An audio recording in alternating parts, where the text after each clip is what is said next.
Hello guys, welcome back to the channel. We're back with a brand new video, and today I want to show you a mid-drive motor that you have most likely never seen before. This is a TAKAMORI mid-drive, manufactured in China. According to the manufacturer, they have addressed and improved upon all the known issues of Bafang. This motor is rated at 250 watts, 36 volts, and my first impression is very positive.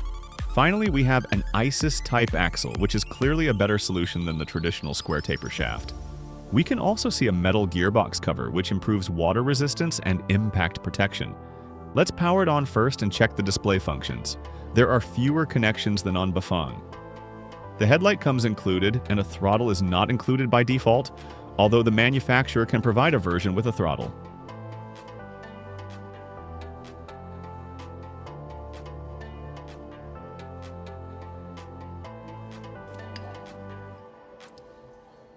The display has a convenient format. It's relatively simple but easy to understand, and it offers various menu functions.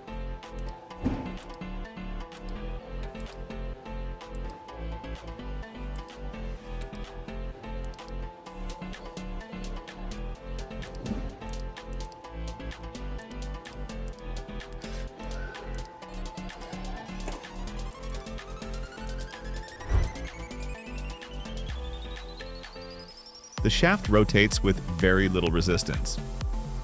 Let me show you the gearbox cover once more. There is also a frame mounting bracket, similar to the Bafang M625, which is not present on the Bafang BBS series.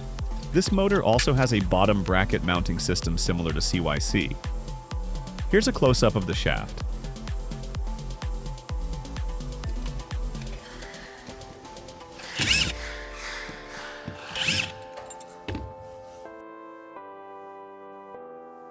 Let's take a look at the mounting hardware.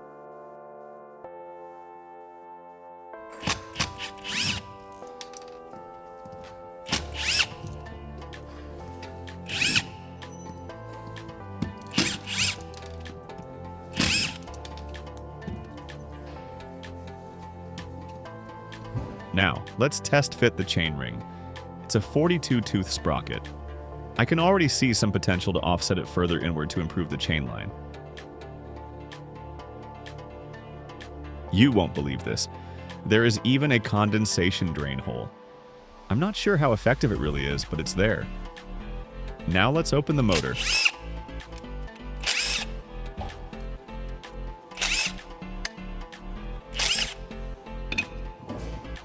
Wow, I see a lightweight metal drive gear with weight reduction cutouts. This could actually be a very good solution. At least it's definitely something different from other mid-drives you've seen so far. The freewheel is not a bearing-type, one-way clutch, but a ratchet-type clutch. In general, this is a perfectly functional solution.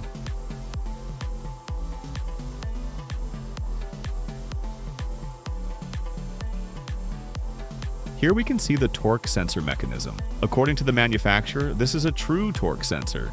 And indeed, when the motor was powered on and I rotated the shaft without applying pressure, the rotor did not spin, which confirms torque-based operation. Now, let's compare the size with a Bafang BBS 750 watt. The TAKAMORI motor clearly wins in size. It's smaller and should look much better on a bicycle.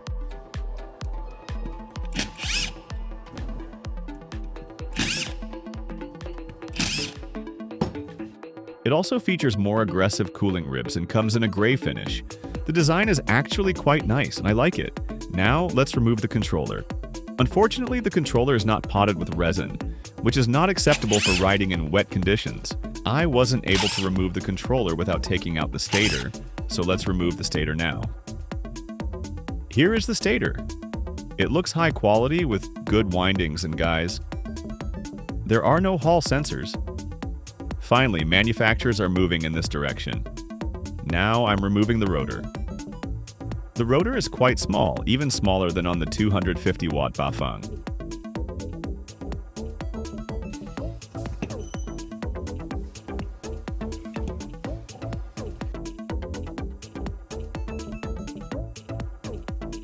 Now I disconnect the controller. Here it is. It consists of two interconnected PCBA boards. The transistors are relatively small. The manufacturer claims a peak power of 450 watts and 75 Newton meters of torque. And here it is, guys. The nylon gear? No. This gear is actually made from a stronger material called PEEK, and that's awesome. On Bafang, you usually have to buy this upgrade separately from third-party suppliers. But here it comes installed from the factory. The gear is not lubricated, most likely because this is a sample unit. The rotor design is good, but once again I see that the magnets sit at different heights, which causes imbalance.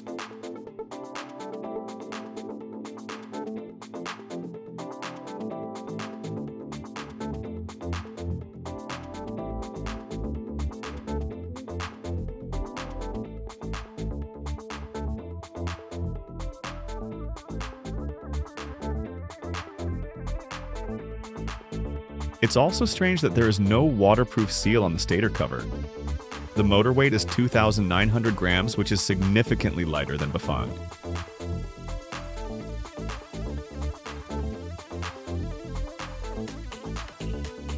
Now I'll try to reassemble it. Overall, this motor looks well thought out. Assembly is a bit tricky, but this is my first time taking it apart and putting it back together.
It's much faster than Bafang to assemble, thanks to the absence of hall sensors and the lack of silicone potting.